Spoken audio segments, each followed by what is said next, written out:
Well, welcome to another edition of GW Unspoken, where we discuss stuff we don't typically talk about, but probably should. And we're here with Season 2, Episode 6, Why 10 Minutes is Enough to Start. This is our series on healthy habits and lifestyle design, so let's talk about it.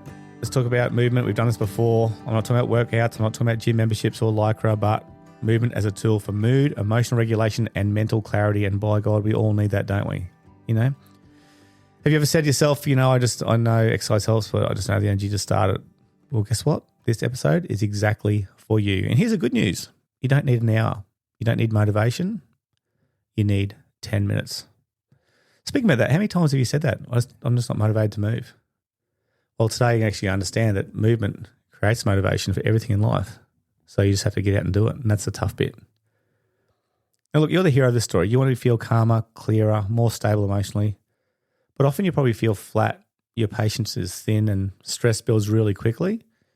And often your body probably feels heavy. And the longer you stay still, the harder it feels to actually get up and say, oh, come on, you have to move. Why can't you just get up and do it? And you'd probably say, procrastinate and say, maybe tomorrow. But here's the shock moment, ready? Your nervous system doesn't calm down through thinking. It calms down through actual movement. Now, if you believe what Tony Robbins says, he says with the mind and body, the most important thing, number one, is actually movement, to get your thoughts clear as well. And look, we try to think our way out of stress when the body is actually the one holding it in. So look, my work with young people, families and adults, I've seen this over and over. When movement increases, mood improves. And that's even before motivation shows up. And there's actually science to back this up. All right. So it's not just coming from a PE teacher. It's movement increases dopamine, that motivation you actually have. It actually makes you more motivated once you start. It improves your mood, which is all that serotonin flowing through your mind and your body. And also the other hormone, endorphins, that stress relief comes through as well. And look, more and more adults and teens especially need that now. All right. And it does this really quickly. They've actually done studies before where they've had 3 different groups of people who have had anxiety and depression, and they've given one group just medication. The other one, they've actually given them medication and movement, and the third one, movement. And they saw significant increases for all of them. Now, look, don't quote me on the ratios or the percentages, but I know it's approximate to this. So the ones who just were on the medication, the tablets to help with their anxiety and depression, it was an improvement by 30-40%, which is huge. All right. With actual tablets or medication and movement, it was around 50 to 60. And with movement only was 70%. Right. They've actually proven this it was on a big scale as well. So that's crazy. Movement alone was a single significant factor that improved their mental health in both through anxiety and depression. And it does it actually quickly. Right? And here's a quote worth remembering. Your motion creates emotion. So if you don't move, you're going to have poor emotions. If you're going to move, you actually move and have motion, it creates positive emotion. So you don't wait to feel better to move. You move to feel better. So try and change your thinking. All right. All successful people have a different way of thinking, often from the norm. So don't wait to feel better to move. Don't wait for that perfect moment to say, okay, I'm ready to move. Move, and then you'll automatically feel better, even in those times when you don't want to get out and move. All right. And here's why 10 minutes work. We'll make it really simple. All right. It bypasses resistance. Your brain resists big goals. It resists struggle. It doesn't like pain. All right. So often the thought of going for a run feels heavy, or doing 10 minutes actually feels doable. Like, that's a difference. And once you start moving, momentum takes over. And, most workouts don't fail at minute 45. They fail at minute 0 because we don't actually start. All right, so that's reason 1. 10 minutes bypasses resistance. Here's reason 2. Short movement resets your nervous system. So even research shows that 5 to 10 minutes of movement can lower that stress hormone cortisol. It can improve your mood, and it can increase your focus. All right, especially when your stress is high. And let's face it, we're all under stress. So imagine if you can have an increase in mood, food, and decrease in your cortisol level, your stress hormone. Well, that's only 5 to 10 minutes of movement. All right, your body's designed to move stress out, not to store it in. And so movement is a great way, especially young men, with that testosterone part in your body, you got that big hormone. It's a really important thing to actually get that stress out. All right, reason 3, consistency beats intensity. So just like nutrition, movement is a system. 10 minutes daily beats one intense session per week where you feel sore and go, I'm not going back. That's painful, all right? Or just sitting there and nothing at all. How many times have you procrastinated and felt like a loser because you've actually gone, I'll do it tomorrow. Oh, now tomorrow I'll do it in the afternoon. Oh, the afternoon got busy. Okay, I'll do it the next day. And half the week's gone and you're like, I just actually feel like crap because I haven't done it, all right? And you start justifying your excuses. So 10 minutes daily beats nothing at all. As the saying goes, small hinges swing big doors, right? It's just a consistency of movement. Here's reason 4. What happens if you don't move? Right? When movement stops, stress lingers longer. How's those relationships going? Right? How's your patience going? Mood becomes reactive. Your sleep suffers. Right? I didn't do exercise yesterday, and I remember just going to bed having the Jimmy legs where you start getting tight legs and going, what's going on? I didn't move. All right? Could have walked the dogs for 10 minutes. Doesn't matter how hot it is. I could have done that. All right? But instead I chose to sit down and watch the tennis at night. Could have got them out for 10 minutes of walk. All right? And energy often stays low too when we don't move. It sounds crazy, but the more we move, often the more energy we have. All right? So when movement becomes daily, even briefly, your emotions actually regulate faster. Your energy lifts. Thinking becomes clearer. And guess what? Your own inner confidence, no matter how old you are, where you are, what gender you are, your confidence actually builds. So movement isn't about fitness first. It's about regulation first. Think of the mindset. Remember, the mind controls everything. It's the captain of your ship. All right, let's get the mindset right and the rest of your health will fall in line. Number 5, practical 10-minute movement ideas. No gym, no equipment, no excuses. Here we go. Ready? 10-minute walk. Outside if possible. Natural light helps regulate mood and sleep. All right? It regulates the melatonin to get you to sleep. So get outside. Walk the cat, walk the dog, walk the budgie. It doesn't matter what it is. If you can get outside and get in nature, even better. How about a gentle stretch and mobility? Neck, shoulders, hips, especially if you sit a lot.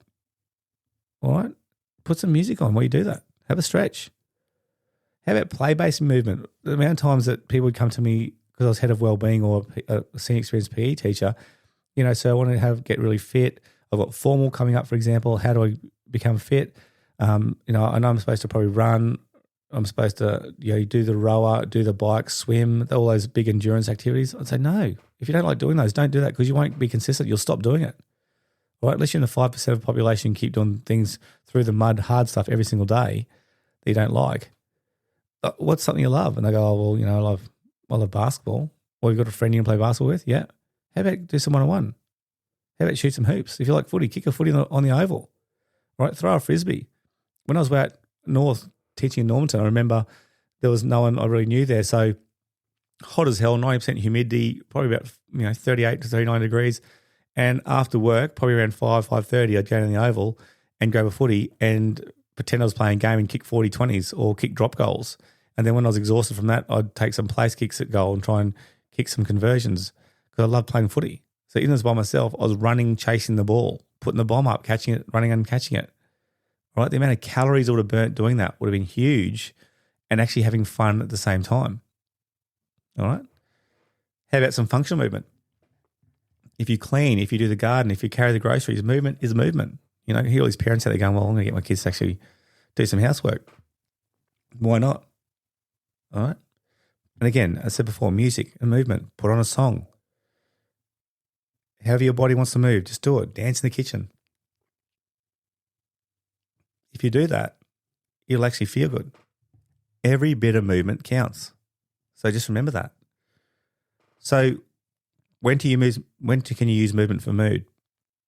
Use it when you feel stuck. Use it when you're emotionally flat, when you're anxious or restless, when you're overwhelmed. All right, maybe when you're procrastinating. Right, just do it. Michelle Bridges, lucky enough to go to one of her courses in Sydney, and I remember she said, it's just effing do it. It's not the Nike symbol, just do it. It's just effing do it. Put your socks, shoes, exercise shorts, shirt, whatever you train in, hat, sunnies at the end of your bed or side of your bed. When you wake up in the morning, alarm goes off, chuck them on. It's there. It's looking you in the face. Do the Mel Robbins thing. She has that book, where she talks about counting down from 5. So like a rocket, count down from 10, but 5, 4, 3, 2, 1. Don't overthink it. Don't procrastinate. When it gets to 1, you jump out of bed and you actually just do it, and then your emotions will catch up with you. All right? So that 5-second principle is really, really important to actually just get you going without your brain saying, stop, procrastinate, here's some excuses.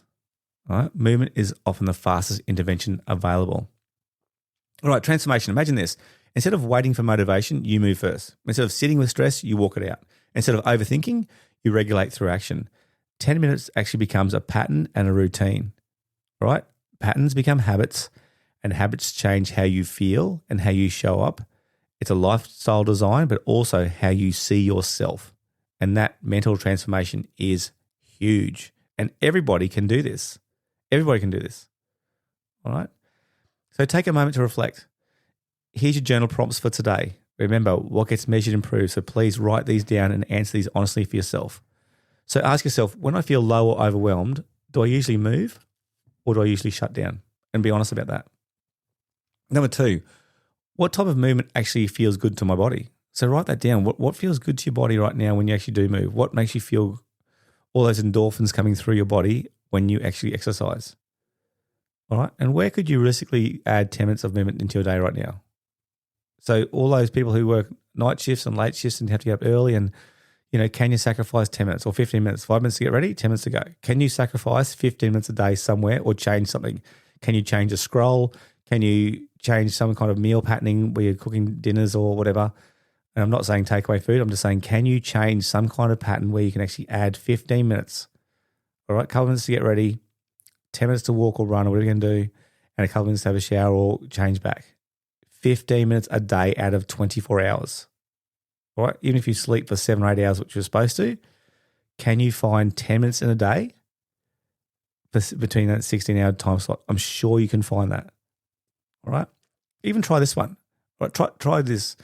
If you're walking down somewhere, if you're walking to somewhere, say you're walking in a shopping centre and you have to go to Coles or Woolies or wherever you shop, what if you just up the ante of how fast you walk?